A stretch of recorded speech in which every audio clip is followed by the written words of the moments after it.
Julia Roberts. Since 1990, this dazzling movie star is America's girl next door. The versatile actress has a talented repertoire as wide as her signature smile. I get the romantic comedies and the, dramas and the girl next door and everything.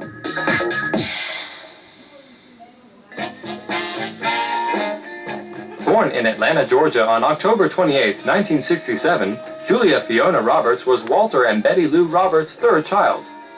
Both stage actors, the Roberts ran a children's theater from their home that defied the stringent color lines in the South. Black children were welcome to take part in the plays, including the children of Martin Luther King. When Julie was small, her big brother Eric and big sister Lisa were both involved with the theatre workshops, but finances were really tight, and when Julie was just 4, her parents divorced. 16-year-old Eric moved in with their father, who sold vacuum cleaners to make a living, while the girls moved in with their mother, Betty Lou, who became a church secretary to make ends meet. Before long, Betty Lou remarried a man called Michael Motes, and they had another daughter named Nancy. Julie found solace from her shattered family in her love of animals, particularly horses. She spent hours and hours caring for and riding horses, and actually she wanted to be a vet when she was very young. When Julie was only 10, she was delivered another enormous blow. Her father, Walter Roberts, at the age of only 47, died of cancer, a deeply disappointed and disillusioned man. When we talk about divorce, sometimes we don't take into consideration that it's actually families who divorce.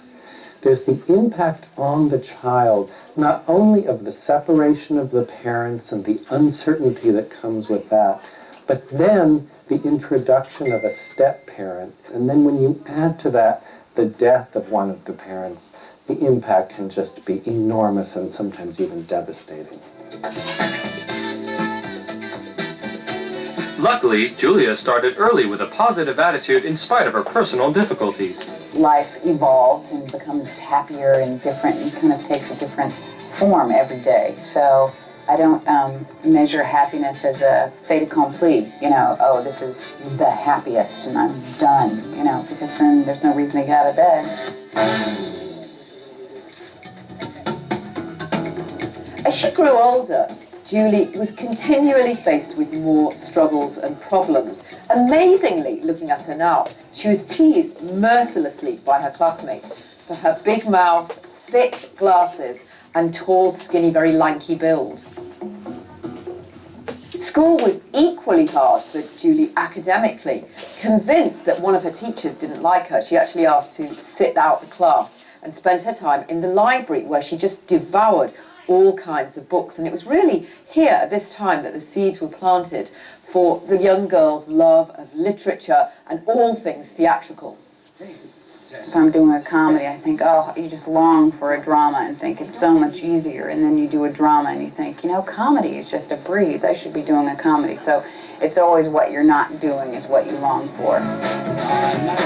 It was big brother Eric who broke through first. The handsome 20-something started in a soap, then appeared in several films, ultimately garnering an Oscar nomination for his supporting role in the 1986 hit Runaway Train. Julie had just graduated high school. She didn't go on to college, but she decided to move to New York and live with her sister Lisa to pursue her now ambition of becoming an actress. And at that time, she clearly came to terms with that enormous grin, which was soon to become a great asset. She changed her name to Julia when she discovered the name Julie Roberts was already taken in the Screen Actors Guild registry. Julia's career got started with a little help from her big brother. When Eric Roberts was cast in the period piece Blood Red, he convinced the director that his real little sister could play his character's little sister. Julia got the part, but the movie was not widely seen. Julia finally landed a much meatier role as a bass player in the romantic comedy Satisfaction. Now, also starring in that film was Justine Bateman of Family Ties fame and a little-known actor from Ireland called Liam Neeson. Now, in the film, it was Justine Bateman and Liam Neeson who fall in love, but in real life, it was Julia and Liam who fell for each other, hook, line and sinker. Even though Liam was much older than Julia, The two were mad about each other and quickly moved in together in Venice, California. In 1988, Julia auditioned for the classic chick flick Mystic Pizza, but was turned down for being too fair for the Portuguese part. The determined actress dyed her hair black and tried again, this time snagging the role of beautiful but aimless Daisy. Clearly from the beginning, Julia took acting seriously. Thank you so much. When you play a character, you're giving them their one chance at having a life, and I don't want to shortchange anybody. Mystic Pizza was a hit, but shortly after wrapping, the 21-year-old was struck down by a mysterious illness. No one was really sure what it was, but she was laid up in hospital for a few weeks and then had to spend several more weeks convalescing under her mother's care. Now, it was during this time that she came across a script she'd previously overlooked. It was Steel Magnolias. Oscar-winning actress Sally Field was so impressed with Julia's talent that she pushed to get her cast as her own, Sally's daughter, Shelby, in the film. And of course for Julia it was amazing, starring opposite some real heavy hitters such as Daryl Hannah, Dolly Parton and Shirley MacLaine. Certainly on all the movies I've done, I've had great opportunities to learn things, whether it be things to do or things not to do, you know. Steel Magnolias was a great environment for that, working with these tremendous women who have all been, you know, making movies for a long time, and they know the ropes and they know what's up and what's down. And so that was a really great learning environment that I really enjoyed. And, you know, with every picture you make, you learn more about what you want to do with making movies. Julia won a Golden Globe and picked up an Oscar nomination for her efforts in Steel Magnolias. She also picked up a new boyfriend, Dylan McDermott. It wasn't long before the couple became engaged and moved in together. The next year, 23-year-old Julia was up for the role of a foul-mouthed, drug-addled hooker in a film called 3000. But then the deal fell apart and was taken over by Disney, where director Gary Marshall turned it into a much gentler piece. Retitled Pretty Woman, Disney went after adorable actress Meg Ryan for the lead. Sally Field came to the rescue again and pushed hard for Julia. With her irrepressible charm, Julia blew audiences out of their seats. Made for only $14 million, the film grossed $178 million in the US alone. The new Hollywood It Girl won another Golden Globe and was again nominated for an Oscar.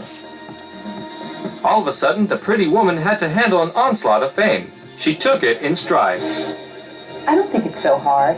I mean, I think that you make a choice to talk about certain things and make a choice to establish your own personal boundaries and your own comfort zone of what's respectful and what's inappropriate, and just kind of conduct yourself in that way and act accordingly. I think people understand that. I think sometimes people want to just know what the boundary is, and it's not so much that they want to be disrespectful and cross it. They just want to know how far can they go, and at that point, then they, you know, kind of back off.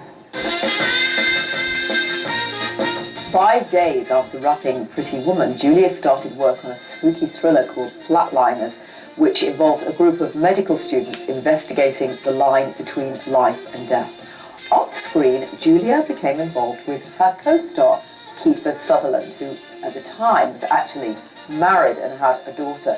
He quickly sought a divorce and got engaged to Julia. When we come back, Julia plays the role of a real runaway bride. Reportedly, bad boy Sutherland cheated on his fiancée with a stripper, and Julia called off the marriage at the last minute.